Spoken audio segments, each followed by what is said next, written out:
بسم اللہ الرحمن الرحیم۔ عبادات پروڈکشنز کے سلسلہ فرض علوم میں آپ سب کو ویلکم کہتا ہوں۔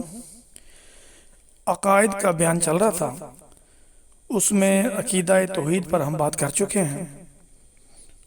اس کے ایک مختصر ریکیپ کے بعد آج ہم عقیدہ رسالت یعنی نبیوں کے متعلق عقائد کے بارے میں جانیں گے انشاءاللہ۔ ایک مختصر سا ریکیپ اللہ تعالیٰ کی ذات و صفات کے بیان میں، جیسے کہ سلائیڈ میں آپ کو شو ہو رہا ہے، چند چیدہ انتہائی ضروری وہ عقائد جن کا جاننا بہت ضروری ہے۔ مثلا اللہ ایک ہے اور اس کا کوئی شریک نہیں ہے، تو آپ دیکھ سکتے ہیں وحدہ لا شریک لہ، وہ واحد ہے، ایک ہے، اللہ ایک ہے اور لا شریک لہ، اس کا کوئی شریک نہیں ہے۔ اسی طرح عبادات کا مستحق صرف اللہ ہے، اس کے سوا کوئی عبادت کے لائق نہیں۔ پھر ہم نے جانا تھا، جو سلائیڈ میں بھی شو ہو رہا ہے، اللہ واجب الوجود ہے۔ یہ ایک ہمارا عقیدہ ہونا چاہیے اللہ تعالیٰ کے لیے، واجب الوجود۔ واجب الوجود کیا ہوتا ہے؟ یعنی وہ ذات جس کا ہونا ضروری ہو اور جس کا نہ ہونا محال ہو۔ یعنی انسانوں کو، زمین کو، آسمانوں کو، پہاڑوں کو جو پیدا کرنے والی ذات ہے وہ اللہ تعالیٰ ہے، تو ان کو پیدا کرنے کے لیے ان کے پیدا کرنے والا اس کا جاننا اور اس کا ہونا ہمیں ماننا ہوگا۔ تو اٹ مینس کہ اللہ تعالیٰ واجب الوجود ہے، کہ جس کا وجود ضروری ہے۔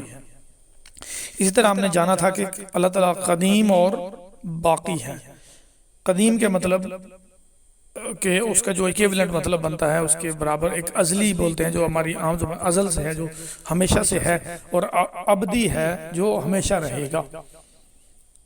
اسی طرح ہم نے جانا تھا کہ اللہ تعالیٰ خالق ہے، رازق ہے، بے پرواہ ہے، بے نیاز ہے، وہ کسی کا محتاج نہیں ہے، نہ اس کا کوئی باپ ہے، نہ اس کا کوئی بیٹا، بیوی۔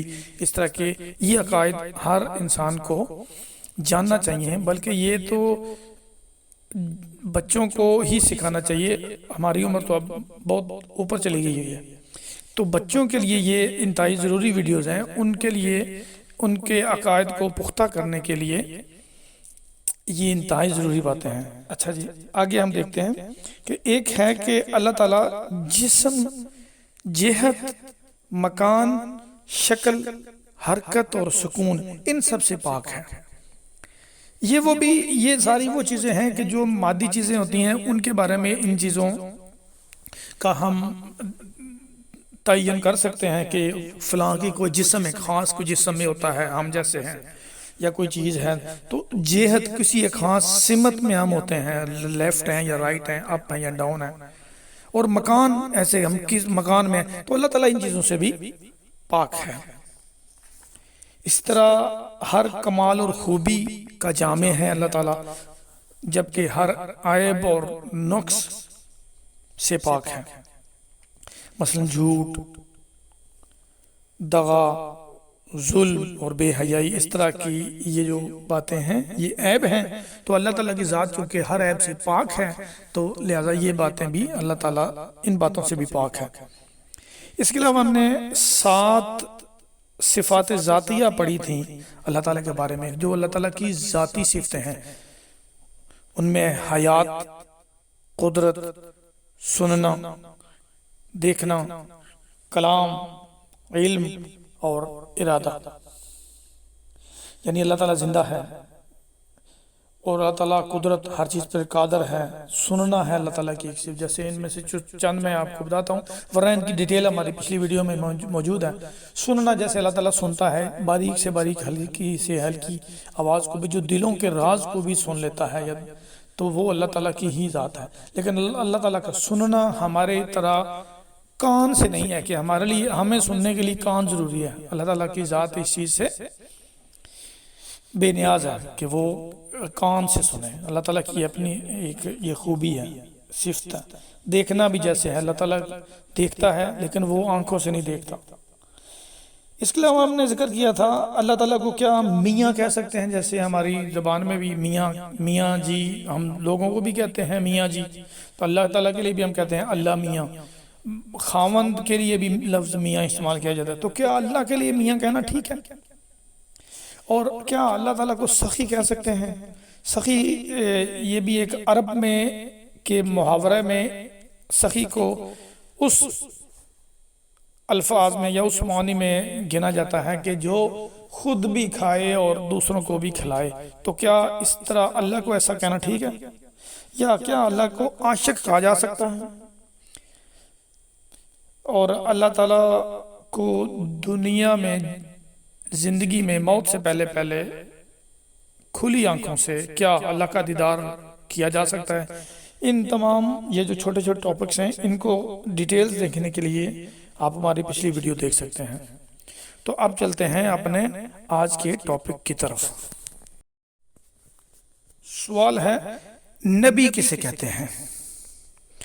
تو اس کا جواب ہے نبی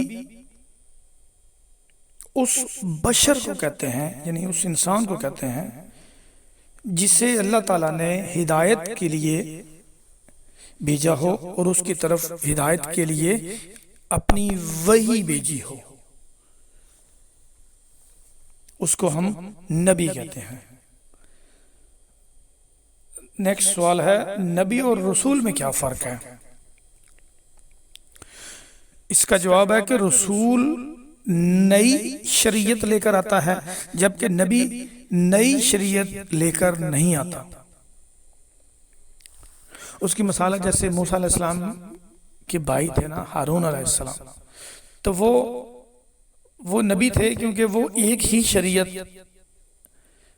کو اللہ تعالیٰ کی طرف سے بتائی گئی ایک ہی شریعت کو نافذ کرنے کے لیے وہ تشریف لائے تھے، جبکہ نبی پاک صلی اللہ علیہ وسلم جو شریعت لے کے آئے ان سے پہلے عیسیٰ علیہ السلام کی شریعت تھی، اور نبی پاک صلی اللہ علیہ وسلم نئی شریعت لے کر آئے۔ تو اس حوالے سے، اس تعریف کے حوالے سے نبی صلی اللہ علیہ وسلم رسول تھے، جبکہ موسیٰ علیہ السلام نبی۔ اس کے علاوہ ایک اور جو ڈفرنس ہوتا ہے دونوں میں، رسول اور نبی میں، کہ رسول جو ہے یہ بشر کے لیے ہی خاص نہیں ہے، یعنی نبی کے لیے ہم نے پڑھا تھا نبی کسے کہتے ہیں، تو ہم نے اس میں پڑھا تھا کہ نبی اس بشر کو کہتے ہیں جسے اللہ تعالیٰ نے ہدایت کے لیے وحی بھیجی ہو جس کے اوپر۔ تو رسول کے لیے جہاں ہم نے یہ کہا کہ وہ نئی شریعت لے کر آتا ہے، وہاں ایک پوائنٹ یہ بھی ہے کہ رسول بشر کے لیے ہی خاص نہیں ہے، بلکہ ملائکہ بھی رسول ہیں، جبکہ نبی صرف انسانوں میں ہے۔ اگلا سوال ہے کیا جن اور فرشتے بھی نبی ہو سکتے ہیں؟ اس کا جواب ہے کہ نہیں، جن اور فرشتے نبی نہیں ہوتے، یہ صرف انسانوں میں ہی ہوتے ہیں، اور انسانوں میں بھی صرف مردوں کے لیے۔ اب تک کے لیے اتنا ہی، مجھے اپنی دعا میں یاد رکھیے اور دیکھتے رہیے عبادات پروڈکشنز۔